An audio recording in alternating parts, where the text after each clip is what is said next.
విత్తువాని యొక్క ఉపమానం. మత్తయి సువార్త 13వ అధ్యాయం 1-9 వచనాలు, 18వ వచనం నుంచి 23వ వచనం వరకు. యేసుక్రీస్తు వారు ప్రారంభ దినాల్లో సమాజ మందిరంలోనే వాక్యాన్ని బోధించేవారు. మరి ఆయన ఈ ఉపమానాన్ని బోధించేటప్పుడు ఆయన పడవ మీద కూర్చుని బోధిస్తూ ఉన్నారు. ఎందుకు పడవ మీద కూర్చుని బోధించాల్సి వచ్చింది? ఎందుకు అంటే సమాజ మందిరాల్లో యేసు ప్రభు వారి మీద ఎక్కువగా వ్యతిరేకత అనేది వచ్చింది. అక్కడ ఉన్న అధికారులు ఆయన బోధిస్తుంటే ఎక్కువగా కోప్పడేవారు. ఆయన్ను సమాజ మందిరంలోనికి ఎక్కువగా రానిచ్చేవారు కాదు. ఆయనను రానివ్వట్లేదు అని ఆయన దేవుని యొక్క పనిని ఏ రోజు మానలేదు. వాళ్ళు రానివ్వకపోయినా జనం దగ్గరికి ఈయన వెళ్ళేవాడు. అందుకే ప్రభు అయిన యేసుక్రీస్తు వారు పడవ మీద కూర్చుని వాక్యం చెప్పవలసిన అవసరం వచ్చింది. పడవ మీద కూర్చుని ఆయన ఏం చెప్పారు అంటే విత్తువాని యొక్క ఉపమానంతో ఆయన ప్రారంభించారు. అందుచేత ఈ ఉపమానాన్ని ఒకసారి చదువుకుందాం. అసలు ఉపమానం అంటే ఏంటి? ఉపమానం అనగా పరసంబంధమైన వాటిని భూసంబంధమైన వాటితో పోల్చి ప్రజలకు అర్థమయ్యేలాగా చెప్పడానికి వాడే ఒక చిన్న కథ లాంటిది. ఉపమానం యొక్క ప్రాముఖ్యతను చెప్పడానికి వాల్టర్ పేటర్ అనే దైవజనుడు ఏమని చెప్పాడంటే, ఏ మనిషి హృదయంలోనికి కూడా మనం సత్యాన్ని తీసుకుని వెళ్ళలేం, కానీ ఈ ఉపమానాల వల్ల ఆ సత్యాన్ని వాళ్ళంతట వాళ్ళే గ్రహించేటట్లు మనం చేయగలము అని ఆయన ఉపమానం గురించి గొప్పగా చెప్పాడు. అయితే ఉపమానాన్ని మనం చదువుకుంటున్నప్పుడు ఆ యొక్క కాంటెక్స్ట్లోకి వెళ్ళాలి. ఆ సందర్భంలోనికి వెళ్ళి ఆలోచిస్తే బాగా మనకి అర్థమవుతుంది. ఈ ఉపమానం చెప్తూ ఉన్నప్పుడు యేసు ప్రభు వారి ఎదురుగుండా నిజంగానే విత్తే వాళ్ళు ఉండవచ్చు. ఎందుకు అంటే సముద్ర తీరాల్లో పాలస్తీనా ప్రాంతం వాసులు ఎక్కువగా వ్యవసాయం చేస్తూ ఉండేవారు. బహుశా యేసు ప్రభు వారు వాళ్ళని చూస్తూ ఈ ఉపమానం చెప్తూ ఉండొచ్చు. పాలస్తీనా ప్రాంతంలో విత్తనాలు విత్తేవారు 2 రకాలుగా విత్తుతారు. 1 గంపలో విత్తనాలు పెట్టుకుని విసిరేవాళ్ళు.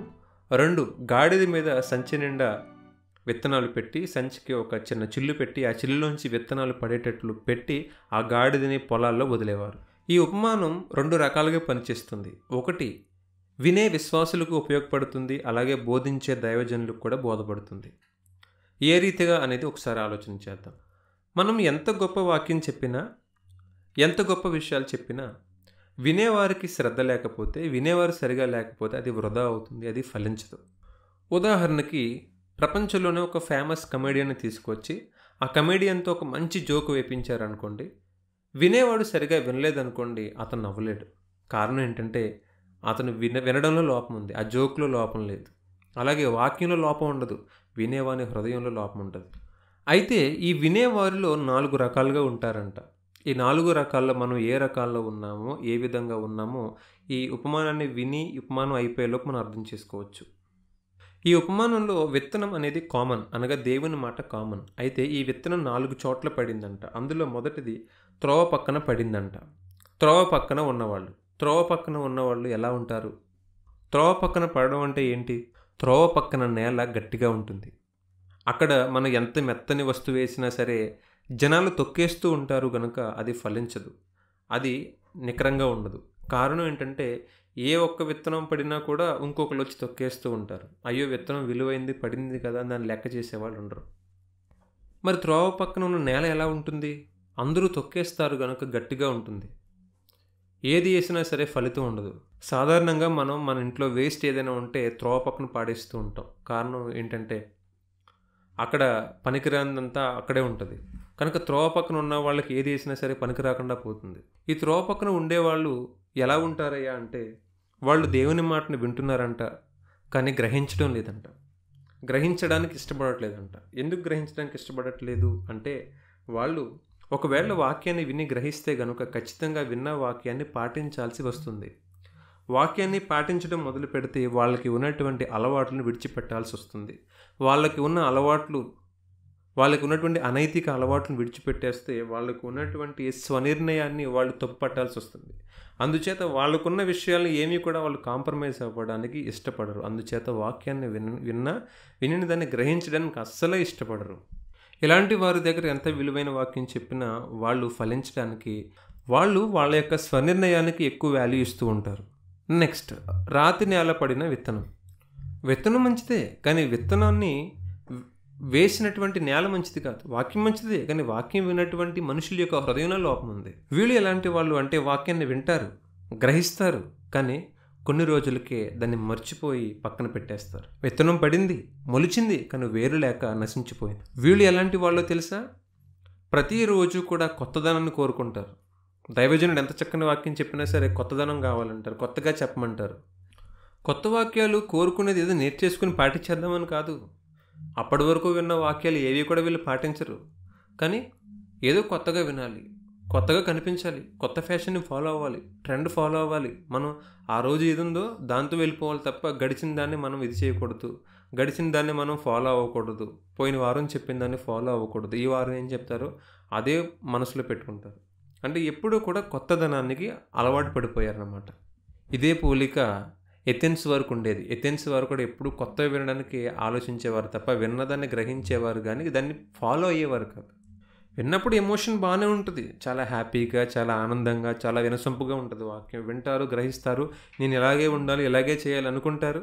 కానీ గడిచే కొలది ఏమవుతుంది అంటే రెస్పాన్సిబిలిటీ అనేది వదిలేస్తారు. అంటే వీళ్ళు ఎమోషన్కి కనెక్ట్ అవుతారు కానీ రెస్పాన్సిబిలిటీకి కనెక్ట్ అవ్వట్లేదు. క్రిస్టియానిటీ అనేది వాక్యం వినడం అనేది నాట్ ఎ ప్రివిలేజ్, అదేదో అదృష్టంతో వచ్చేసింది, అదేదో గొప్పదని కాదు. అది ఒక రెస్పాన్సిబిలిటీ కూడా, అది ఒక బాధ్యతాయుతమైనది కూడా. సో వీళ్ళు ఎమోషన్గా కనెక్ట్ అవ్వడానికి ఇష్టపడుతున్నారు తప్ప రెస్పాన్సిబిలిటీ అనే దాన్ని వీళ్ళు చూపించడానికి ఇష్టమే పడట్లేదు. అందుచేత వీళ్ళల్లో వాక్యం ఉన్నా కూడా వీళ్ళు వాక్యాన్ని ఫలింపునివ్వలేకపోతున్నారు. వాక్యం వీళ్ళలో ఫలించలేకపోతుంది. మూడవ రకం ముండ్ల పొదల్లో పడినటువంటి విత్తనం. అనగా విత్తనం మంచిదే, మరలా ఏం మారిపోయింది? పడే చోటు మారిపోయింది. ఇప్పుడు ముళ్ళ పొదల్లో పడిందంట. ముళ్ళ పొదలు ఏం చేస్తాయి? ముళ్ళ పొదల్లో పడిన విత్తనం కూడా మొలుస్తుంది. ఎందుకంటే ముళ్ళ పొదల్లే మొలిచినప్పుడు విత్తనం మొలవడానికి ప్రాబ్లం ఏంటి? విత్తనం మొలుస్తుంది. కాకపోతే విత్తనం కన్నా ఫాస్ట్గా ముళ్ళ పొదలు మొలుస్తాయి. ఈ ముళ్ళ పొదలు ఎప్పుడైతే మొలిచాయో ఈ విత్తనం ఎదగడం ఆగిపోతుంది. ఈ విత్తనానికి వెళ్ళవలసినటువంటి బలం కాస్త ముళ్ళ పొదలకు వెళ్ళిపోయి ఈ విత్తనం ఫలించలేకుండా మారిపోతుంది. వింటున్నారు, గ్రహిస్తున్నారు. అయితే ఐహిక విచారాలు లేదా ధన సంబంధమైన విషయాలు ఎక్కువైపోవడం వల్ల విత్తనానికి, వాక్యానికి ఇవ్వవలసిన సమయం కానీ, వాక్యానికి కేటాయించవలసినటువంటి ఆ సమయాన్ని కానీ వాళ్ళు వాక్యానికి కేటాయించక బిజీ అయిపోయి, బిజీ లైఫ్లో వాళ్ళ కోరికలు, వాళ్ళ డబ్బు సంపాదించుకోవడం, వాళ్ళు గొప్పవాళ్ళు అవ్వడానికి, వాళ్ళ ఇష్టాలు నెరవేర్చుకోవడానికి, వాళ్ళ సుఖాలు అనుభవించడానికి వాక్యానికి ఇవ్వవలసిన ప్రిఫరెన్స్ వాక్యానికి ఇవ్వకపోవడం అందున ఐహిక విచారాలు ఎక్కువ ఉండడం వల్ల, ఐహికంగా ఈ లోకపరంగా ఎక్కువ ఆలోచించడం వల్ల వాక్యపరమైన విషయాల్లో డౌన్ అయిపోతున్నారు. వాక్యపరమైన విషయాల్లో వీళ్ళు బలహీనమైపోతున్నారు. వాక్యపరమైన విషయంలో వీళ్ళు వెనకపడిపోతున్నారు. విత్తనం వీళ్ళల్లో ఫలించదు. అనుకుంటారు, నేను విన్న వాక్యాన్ని ఫలించాలి, నేను విన్న వాక్యం డెవలప్ అవ్వాలి, నేను వాక్యంలో బాగా ఉండాలనుకుంటారు. కానీ అది అవ్వని పని. ఎందుకు అవ్వట్లేదు అంటే వీళ్ళు లోకపరమైన విషయాల మీద సమయాన్ని ఎక్కువ కేటాయిస్తున్నారు. అవి ఎక్కువగా ఎదుగుతున్నాయి. లోకపరంగా ఒకరోజు తినాలి, పడుకోవాలి, ఉండొచ్చు. కానీ అది ఎక్కువైపోతుంది, వాక్యాన్ని మించిపోతుంది. వాక్యానికి మించి దానికి స్థానం ఇవ్వడం వల్ల అది ఎక్కువగా వీళ్ళని లోపరుచుకుంటుంది. వాక్యం వీళ్ళల్లో క్షీణిస్తుంది, ఫలితం లేకుండా పోతుంది. ఈఎంఐలు, క్రెడిట్ కార్డ్ బిల్స్, అలాగే పర్సనల్ లోన్స్, ప్రాఫిట్ రావాలి, లేదా నేను లాస్ అవ్వకూడదు, బిజినెస్ చేయాలి, ఇంకా ఎక్స్ట్రా ఇన్కమ్ సంపాదించాలి, వచ్చిన జీతం నాకు సరిపోవట్లేదు, నా ఎక్స్పెన్సెస్ ఎక్కువ ఉంటున్నాయి, నేను ఎక్కువ ఖర్చు పెట్టాలి, నాకు ఎక్కువ కావాలి, నా పిల్లలకి ఎక్కువ దాయాలి. ఈ ఆలోచనలు పడిపోయి, ఈ ఆలోచనలతో వీళ్ళు డెవలప్ అయిపోయి దేవుని వాక్యానికి సమయం ఇవ్వడం కానీ, అసలు దేవుని వాక్యం అనేదానికి సమయం ఇవ్వాలని కూడా వాళ్ళు ఆలోచించట్లేదు. బికాస్ వాళ్ళు బిజీ అయిపోయారు వాళ్ళ యొక్క ఐహిక విచారాల్లో. అందుకే వాక్యం వాళ్ళలో డెవలప్ కావడం లేదు. ఇక నాలుగవదిగా మంచి నేలను పడిన విత్తనం. మంచి నేలను పడిన విత్తనం ఏమవుతుందంటే విత్తిన విత్తనం మొలుస్తుంది, ఎదుగుతుంది, ఫలిస్తుంది, ఉపయోగపడుతుంది. అనగా వీళ్ళు వింటారు, గ్రహిస్తారు, ఆ ప్రకారం జీవిస్తారు, ఫలితాన్ని పొందుకుంటారు. వీళ్ళలో 4 లక్షణాలు ఉంటాయి. 1, వాళ్ళకి తెరవబడిన హృదయం ఉంటుంది. 2, వాళ్ళు నేర్చుకోవడానికి సిద్ధంగా ఉంటారు. 3, వాళ్ళు వినడానికి సిద్ధంగా ఉంటారు. 4, విన్న వాక్యాన్ని బట్టి వాళ్ళు గర్వించరు. విన్న వాక్యాన్ని బట్టి వాళ్ళు వాక్యాన్ని పక్కన పెట్టరు. వాళ్ళు ఎల్లకాలం విన్న వాక్యాన్ని హృదయంలో ఉంచుకుని గతంలో విన్న వాక్యము, ఈరోజు విన్న వాక్యము, రేపు వినబోయే వాక్యాలను కూడా వాళ్ళు వాళ్ళ యొక్క హృదయంలో ఉంచుకుంటారు. ఇది వినేవారికి వాక్యం ఇచ్చేటటువంటి ఒక గొప్ప మెసేజ్. మరి చెప్పేవాడికి అనగా బోధకుడికి, ప్రీచర్కి ఎలా ఉపయోగపడుతుంది అనే విషయాన్ని నేర్చుకుందాం. సాధారణంగా ఒక బోధకుడిగా సాటి బోధకుని యొక్క ఆలోచన, సాటి బోధకుని యొక్క బాధ మనం అర్థం చేసుకోగలుగుతాం. ఏంటయ్యా అంటే, ఎంతో చక్కని వాక్యం చెప్తాం, ఎంతో చక్కగా సంఘాన్ని చూసుకుంటాం, కానీ అందులో కొన్ని ఫలించినప్పుడు ఏ సేవకుడైనా ఎక్కువగా బాధపడుతూ ఉంటాడు. చెప్పిన వాక్యం ఫలించకపోయినా, నాటిన విత్తనం ఫలించకపోయినా సేవకుడు బాధపడుతూ ఉంటాడు, నిరాశపడుతూ ఉంటాడు, నిస్పృహలోకి వెళ్ళిపోతాడు. ఎంత కష్టపడి చేసిన పరిచర్య అంతా వృధా అయిపోయింది అనుకుంటాం. అలాంటి వాళ్ళకి ఉపమానం ఒక వైద్యంలో పనిచేస్తుంది. ఈ విత్తనాన్ని విత్తే వాళ్ళు ఎవరంట? రైతులంట. అయితే రైతులకి ఉన్నటువంటి ఆలోచన ఒకసారి మనం కలిగి ఉండాలి. రైతులకి ఎలాంటి ఆలోచన ఉంటుందో తెలుసా? రైతుకు కూడా తెలుసు, నేను విత్తే విత్తనాలు అన్నీ ఫలించవు అని రైతుకు తెలుసు. తెలిసినంత మాత్రాన రైతు విత్తనాలను విత్తడం మానేస్తాడా? మానేయడు. మరి అన్నీ ఫలించినప్పుడు అన్నీ ఎందుకు వేస్తున్నాడు అనంటే, అన్నీ ఫలించకపోయినా కొన్నైనా ఫలిస్తాయి అనే నమ్మకం రైతుకు ఉంటుంది. అందుకనే వాక్యాన్ని బోధించే వారిని దేవుడు రైతుతో పోల్చాడు, విత్తేవానితో పోల్చాడు. కొన్ని పక్షులు ఎత్తుకెళ్ళిపోయినా, కొన్ని ముండ్ల పొదలు అణిచివేసినా, కొన్ని త్రోవ పక్కన పడినా, కొన్ని మాత్రం ఫలిస్తాయి. ఈ ఫలించే వాటి విషయంలో శ్రద్ధ పెట్టాలి. అవే మనకి ఆశను చూపిస్తాయి, అవే మనకి నిరీక్షణ అని బోధకునికి ఒక పక్కన యేసుక్రీస్తు వారు భరోసా ఇస్తూ ఈ ఉపమానాన్ని చెప్తూ ఉన్నారు. ఈ విత్తనాలు విత్తేవారికి ఏ విత్తనం ఫలిస్తుందో తెలియదు, ఏ విత్తనం ఫలించదో తెలియదు. విత్తనం విత్తాక విత్తనానికి ఏమవుతుందో కూడా విత్తే వాళ్ళకి తెలియదు. హెచ్ఎల్జీ అనే ఈ సేవకుడు తను ఒక విషయాన్ని గమనించాడంట. ఏంటంటే, తను చర్చ్లో ఆరాధన చేస్తూ ఉన్నప్పుడు ఒక వృద్ధుడైనటువంటి ఒక వ్యక్తిని చూశాడంట. అతని పేరు థామస్. అయితే అతనికంటూ ఎవరూ లేరు. అతను ఎప్పుడు చూసినా సరే నిరాశగాను నిస్పృహతోనూ ఉండిపోయేవాడు. ఒకానొక రోజున ఈ థామస్ అనే ఆయన చనిపోయారు. అయితే ఇతనికి అనిపించిందంట, హెచ్ఎల్జీ గారికి అనిపించిందంట, అతను వృద్ధుడైపోయాడు, అతనికంటూ ఎవరూ లేరు, మరి అతని యొక్క సమాధి కార్యక్రమం ఎవరు చేస్తారు, ఎలా జరుగుతుందో ఒకసారి చూద్దామని అతని మీద జాలి పుట్టి చనిపోయిన రోజు ఫ్యూనరల్ దానికి ఆయన వెళ్ళాడంట. ఫ్యూనరల్ సెరమనీకి ఆయన వెళ్ళాడంట.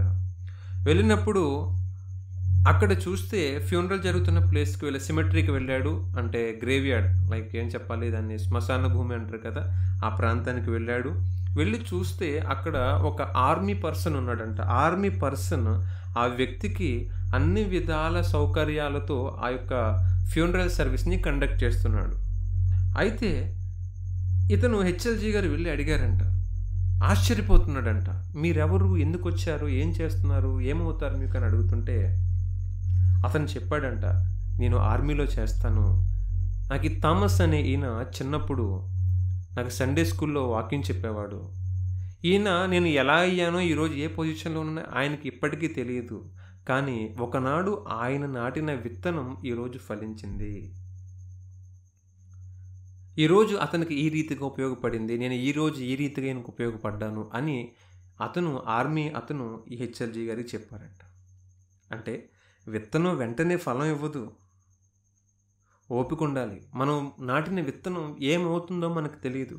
కానీ ఒకరోజు, ఒక నెల, ఒక సంవత్సరం గడిచిన తర్వాత, ఇంకొక సంవత్సరం గడిచిన తర్వాత, ఇంకొక నెల గడిచిన తర్వాత, ఇంకొక రోజు గడిచిన తర్వాత అది ఏదో ఒక రూపంలో మనకి ఫలితాన్ని ఇవ్వడానికి ఎదురు చూస్తూ ఉంటుంది. నాటేవాడికి తెలియదు విత్తనం ఏది ఎలా అవుతుందో అనేది. కానీ పైన ఫలాన్ని ఇవ్వబోయే దేవునికి తెలుసు, నువ్వు నాటిన విత్తనం వృధాగా పోదు అని. అంటే ఏ విత్తనం కూడా వృధాగా పోదు అని బోధకుడు అర్థం చేసుకోవాలి. మరొక ఉపమానంతో మరలా మీ మధ్యకు వస్తాను. దయచేసి ఆ వీడియోని కూడా మీరు చూడండి. Thank you so much for watching our videos. May God bless you all.